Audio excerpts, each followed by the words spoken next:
Malam ini kita membahas tentang 4G yang kalau dalam handphone kita atau smartphone kita itu salah satu akses agar kita lebih cepat dalam mendownload atau dalam menjalankan aplikasi di handphone kita.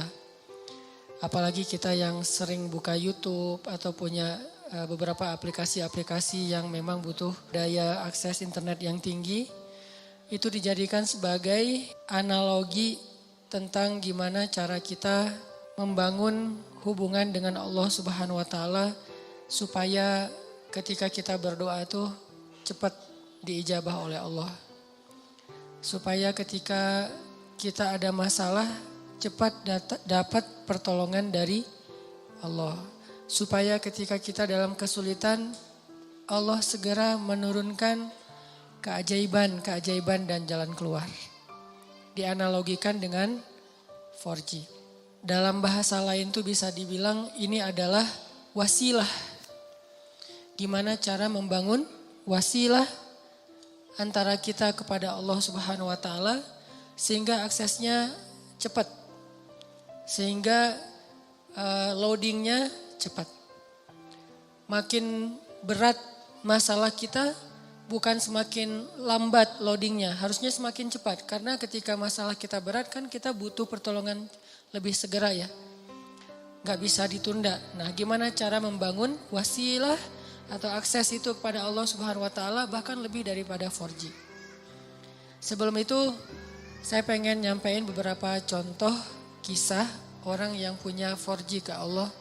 Yang punya wasilah yang bagus kepada Allah Subhanahu wa taala sehingga ketika mereka butuh Allah, Allah segera menurunkan pertolongan dan keajaiban dalam hidup mereka. Salah satunya adalah cerita Ibrahim bin Adham. Kita tahu Ibrahim bin Adham ini salah satu tokoh tasawuf yang dikenal di antara para ulama bukan dengan keilmuannya, bukan dengan hafalan hadis-hadisnya, bukan dengan fikihnya, tapi dengan kedekatannya kepada Allah dan diijabahnya doa dia. Ini Ibrahim bin Adham. Secara status Ibrahim bin Adham ini emang orang miskin. Bahkan bisa dibilang fakir. Tapi secara realitas kalau kita baca kisah beliau gak pernah kekurangan. Beliau gak pernah kesulitan.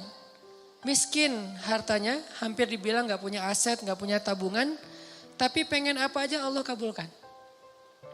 Mirip dengan Uwais Al-Qarani di zaman tabi'in. Emang orang miskin dari desa Qaran Yaman. Tapi Uwais Al-Qarani ini selalu dimudahin sama Allah dalam setiap urusannya. Jadi kesimpulannya dari sini kita jadi tahu yang paling kita butuhin dalam hidup itu bukan berlimpah harta. Yang paling kita butuhin dalam hidup itu bukan banyaknya aset. Walaupun itu baik dan itu sesuatu yang perlu disyukuri, bukan dihindari. Dan kalau perlu kita perjuangkan. Tapi itu bukan yang paling kita butuhin dalam hidup. Bukan banyak teman, walaupun banyak teman itu justru kebaikan. Dan seorang muslim itu emang harus bermuamalah, harus terbuka, harus banyak teman, banyak sahabat, banyak pengikut kalau perlu. Tapi bukan itu nomor satunya. Karena kalau kita punya banyak harta, tapi Allah Subhanahu wa taala tidak memberikan kita kebaikan di dalamnya, maka harta itu tidak memberi manfaat apa-apa buat kita.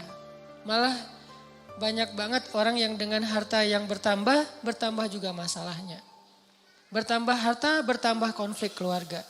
Bertambah harta, bertambah banyak musuhnya. Bertambah harta, bertambah banyak yang ilfil sama dia. Yang lebih parah lagi bertambah harta, bertambah jauh dia dari Allah Subhanahu wa taala. Jadi ada dua kondisi nih. Ada orang yang minta harta karena dia salah paham, dia pikir kalau banyak harta itu hidupnya jadi mudah. Tapi biasanya kalau dia nggak hati-hati dengan bertambah harta, dia bertambah jauh dari Allah. Karena mulai lalai.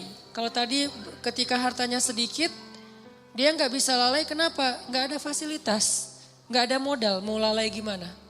Mau jalan nggak punya modal, akhirnya di rumah aja. Mau entertain diri nggak punya modal, akhirnya entertain biasa-biasa aja di rumah. Paling minum teh di belakang sambil Ngelihat anak-anak main itu entertain dia karena gak cukup modal. Tapi buat yang udah modalnya lebih kan gak cukup entertainnya cuma minum teh kan. Buat orang yang punya harta lebih, masa kita malam mingguan cuma minum teh? Masa kita lagi liburan cuma di dalam kota aja gak kemana-mana? Kenapa? Karena dia ngerasa bisa ngelakuin yang lebih dari itu. Sehingga dengan tambah harta, kalau gak hati-hati malah tambah jauh dari Allah. Dia mengentertain dirinya, dia mulai melakukan hal-hal yang sia-sia. Dia mulai mengeluarkan hartanya di jalan-jalan yang bukan Allah ridhoi, sampai mulai judi segala macam kan. Karena ngerasa dia punya uang dan tidak masalah kalau rugi-rugi dikit lah, orang tabungan saya masih banyak. Mulailah dia ke Singapura, ke Hong Kong, ke tempat-tempat yang walaupun bukan ke kotanya yang kita permasalahin, ke beberapa spot atau tempatnya. Ini dia minta harta banyak nih. Ternyata harta itu tidak ngasih dia kenyamanan hidup. Belum lagi nanti dengan kehidupan lifestyle-nya yang udah berubah, rumah tangganya udah gak nyaman. Saya punya teman yang pernah ngerasain yang kayak gitu beberapa orang. Dan curhat. Alhamdulillahnya udah hijrah sekarang. Dia ngerasa, kenapa ya uang saya banyak, berlimpah, bisnis saya lancar, kok saya kayak jauh gitu dari anak. Hampir saya gak pernah duduk bareng dengan anak, gak pernah dengerin mereka curhat, gak pernah nemenin anak saya main. Bahkan nganterin sekolah atau jemput sekolah aja jarang. Saya pikir dengan memfasilitasi kebutuhan anak saya berarti saya udah sayang sama dia. Udah ada mobil pribadi khusus buat istri, buat anak, ada 3 anak masing-masing 1 mobil. Dengan alasan yang masih logis. Kalau 1 mobil bertiga gak efektif karena sekolahnya jauh-jauh takut telat. Belum lagi nanti pulang sekolahnya beda waktu, kan gak nyaman. Akhirnya dikasihlah 3 mobil dan itu logis sebetulnya. Dengan 3 driver, bayar sekolah yang paling mahal.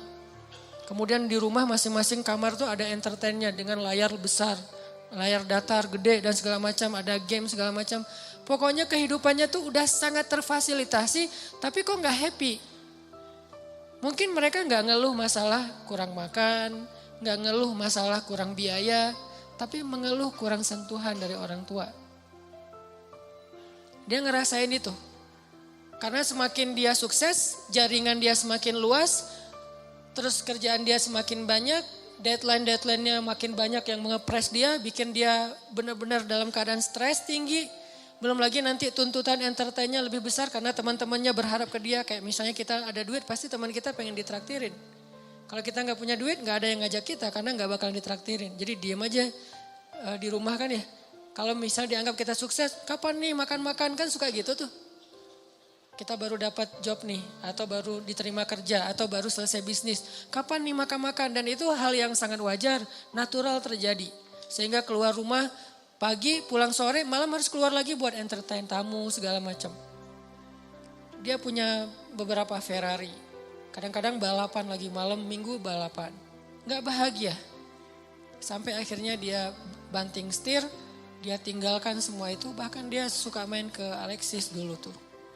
Dia bilang 1 malam tuh bohong kalau orang bilang di sana biasa-biasa aja. Saya 1 malam ngabisin di situ 150 juta Ustadz.